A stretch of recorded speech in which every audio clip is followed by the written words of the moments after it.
There's something millions of people have every single day that may age your body about as much as smoking cigarettes. And the scariest part is you'd never feel it because this kind of damage is completely silent.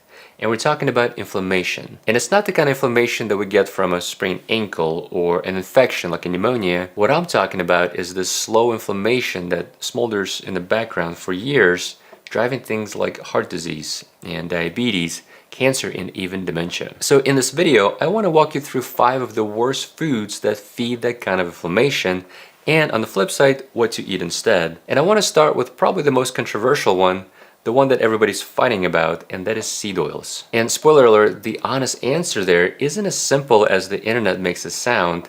And there's some nuance there that's often missed in these kind of debates. But as I go through these foods, I want to keep things grounded, and I want to be clear that one food by itself, eaten here and there, hasn't been shown to cause disease. Your body is actually incredibly resilient. An ice cream here or that Costco hot dog every now and then, that's not a big deal. What drives dangerous inflammation is the everyday version.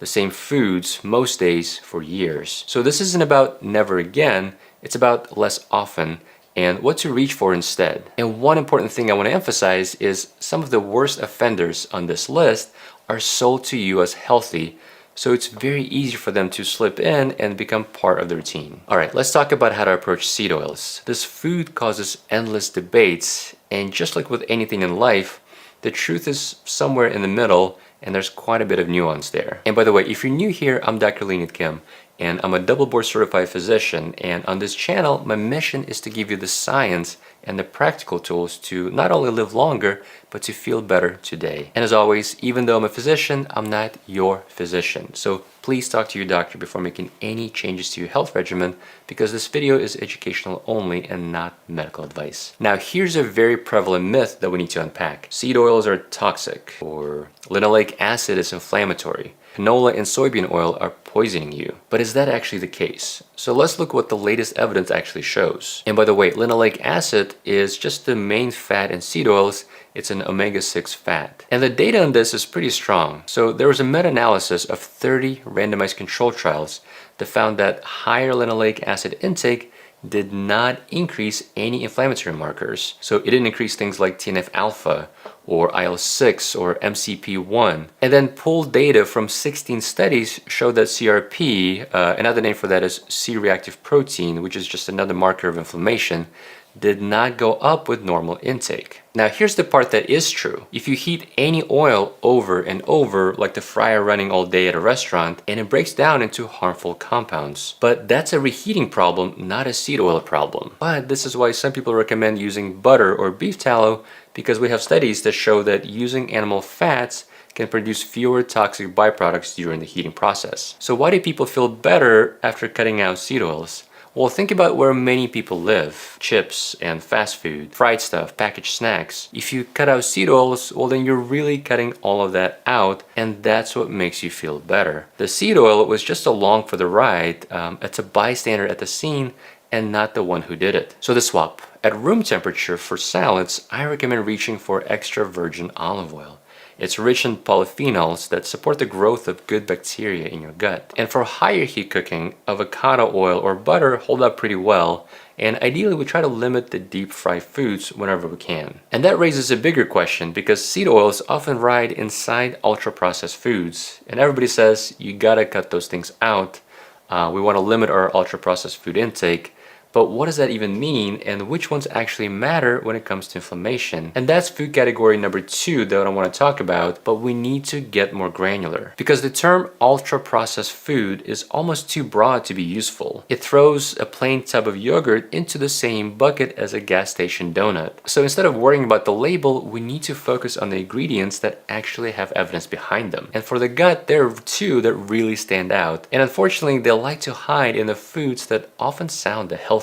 So first is a food additive in some ultra-processed foods called emulsifiers. These additives keep things smooth and creamy so they don't separate, And they go by names like carboxymethylcellulose or CMC, or sometimes it's listed as cellulose gum. And then another problematic one is polysorbate 80 or P80, and they're in a lot of plant milks and creamy dressings and ice cream and sometimes protein bars. So why do researchers even worry about these? Well, the lining of your gut has a thin layer of protective mucus over it, and it's a very important barrier that keeps the trillions of bacteria in your gut from ever crossing into your bloodstream. And emulsifiers are basically detergents, the same kind of molecule that lifts grease off a pan, but in your gut, they can thin that barrier out. And in small human trials, feeding people one of these emulsifiers shifted their gut bacteria and let them creep closer to the wall than they should. And once that wall gets leaky or permeable, pieces of those bacteria called endotoxin slip into your blood and your immune system answers with inflammation. Now this one is still early research and is based mostly on animal studies and small human studies, so I don't want to oversell this,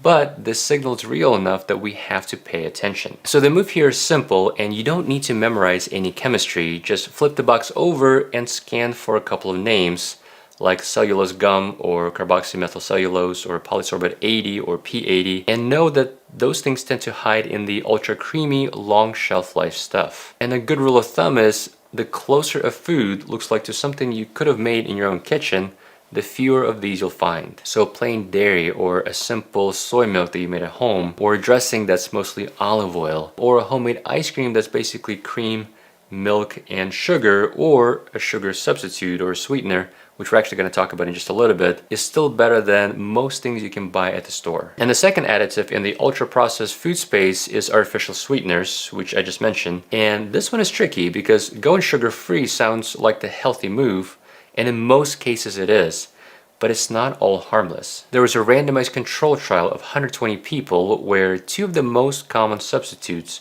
sucralose, which is Splenda, and saccharin, changed people's gut bacteria and raised their blood sugar response. 0 calories, yet their blood sugar still went up. Now, an important reframe here, so we don't overcorrect, many of these sugar substitutes overall are still better than sugar.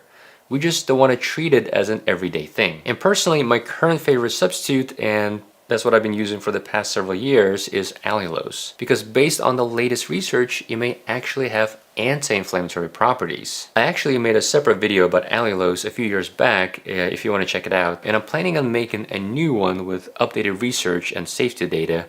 So if you haven't already, subscribe so you stay in the loop. So that covers the sugar-free swaps. Now let's talk about the actual sugar. And food number 3 is actually a drink, and it's sugary drinks. And this is the one that can age your body as much as smoking. And yes, we all know that sugar is bad, but what I want to talk about is the sneaky sugar that can weasel its way in there, especially into the foods that masquerade themselves as healthy. So researchers looked at how a daily sugary drink relates to how fast your cells age. And what they did is they measured telomeres, those little caps on the ends of your DNA that get shorter as you age, kind of like a plastic tip on a shoelace wearing down. And a daily sugar-sweetened soda tracked with about 4.6 years of extra cell aging. The researchers said that that's on par with the effect of smoking, which is a lot for one drink. But it's not just the amount of sugar, it's the absence of fiber that can get us in trouble. So orange juice is promoted as healthy, and most people definitely see it as healthier than a Coke. But once you strip away the pulp and the fiber that you get from eating a whole orange, the sugar in the juice isn't all that different from the sugar in a soda. And the second problem is the speed at which that sugar hits your gut. A lot of it comes in the form of fructose. And unlike glucose, which is the sugar that just about every cell in your body can burn and utilize for energy, fructose mostly has to be handled by your liver. And when fructose trickles in slowly, like after eating a whole orange wrapped in fiber, your liver keeps up just fine. But when fructose floods in fast all at once, like after drinking a big glass of juice or soda or boba tea, your liver gets overwhelmed. So it starts turning that extra sugar into fat, and that whole process drives up inflammation, and it stresses the same gut barrier that we've been talking about. And the reason I talk about this in so many of my videos is because a lot of them are sold as healthy alternatives. Cold pressed juice, smoothies, kombucha, sports drinks, or bottled iced teas, or bottled green tea.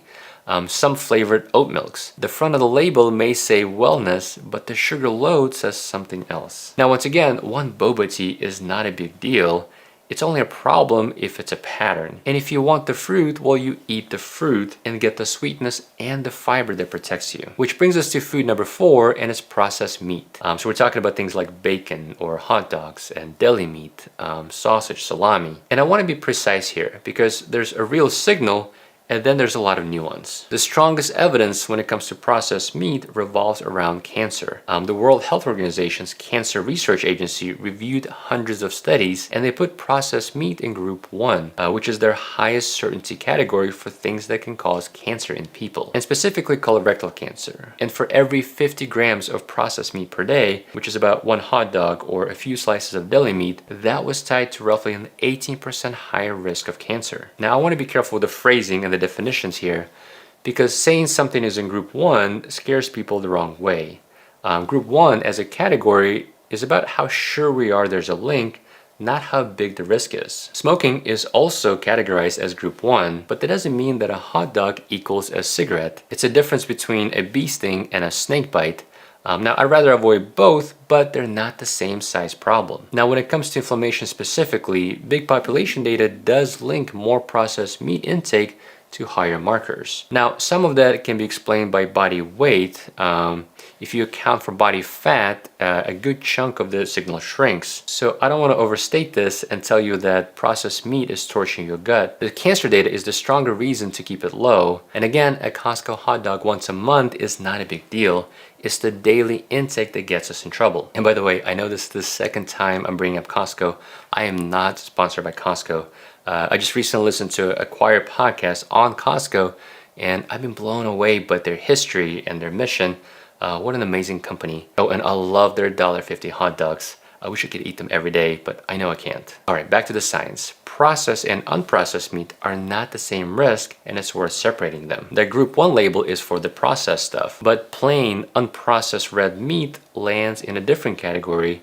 It's in group 2A, which is a probably, not a definitely. And a lot of that weaker signal may not even be about the meat itself. It's about what the meat crowds out, which is fiber. There was a randomized study where people ate 300 grams of red meat a day, and their marker of DNA damage in their colon did go up by 21%. But when researchers added a type of fiber called resistant starch, well, that increase disappeared completely. So ideally, we'll lean on fresh and unprocessed meats first, so poultry and fish.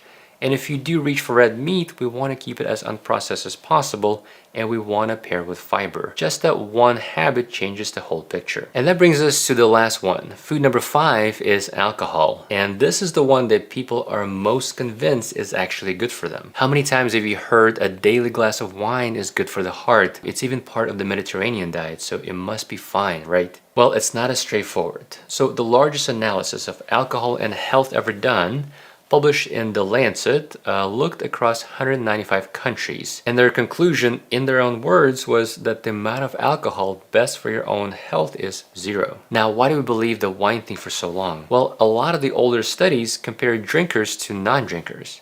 But some of those non-drinkers had quit because they were already sick. So the light drinkers look healthy by comparison. It was a measuring problem and not a wine benefit. Wine was never the part making the Mediterranean diet healthy. It was the olive oil and healthy fats and fiber and lean meats and seafood. And it ties right back to your gut, especially that important protective barrier. Alcohol is one of the fastest things to break that barrier down. It makes the lining leakier, so more of the bacterial endotoxin slips into the blood, and there's your inflammation again. Same door we've been talking about the whole time, and alcohol just kicks it open faster than any food on this list. And look, I'm not saying you can never have a drink, a glass of wine at a wedding, or a drink or two with your buddies occasionally. I mean, not ideal, but it's not the end of the world. In the end, it's a balancing act.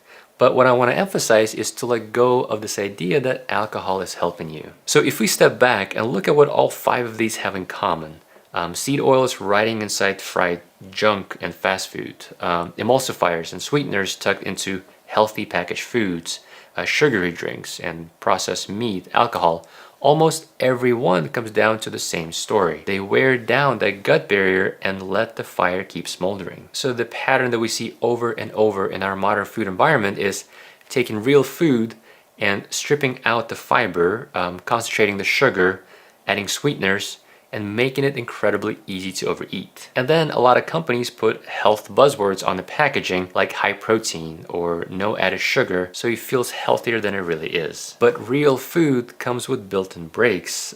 Processed food takes those breaks away. But I also don't want to leave you with a list of things to avoid, because it's just as important to add the right things instead. So we want to start with a wide variety of soluble and insoluble fiber from foods like beans and lentils and your favorite vegetables. And that will feed the beneficial bacteria in your gut. But one quick heads up though, if you're increasing fiber, we want to do it gradually and drink plenty of water, because otherwise it may cause a lot of GI distress if we go too fast. And then we want to add fermented foods, things like kefir and kimchi and sauerkraut and miso, which will help reseed and increase the variety of the good bacteria that you want. And ideally we want to eat fatty fish, if you eat seafood, at least once or twice a week. And top it all off with extra virgin olive oil. Just look for one in a dark bottle with a harvest date on it. The dark bottle protects olive oil from UV light, because otherwise it can degrade pretty fast and lose its healthy antioxidants. And olive oil is not shelf stable. It actually behaves more like fresh juice.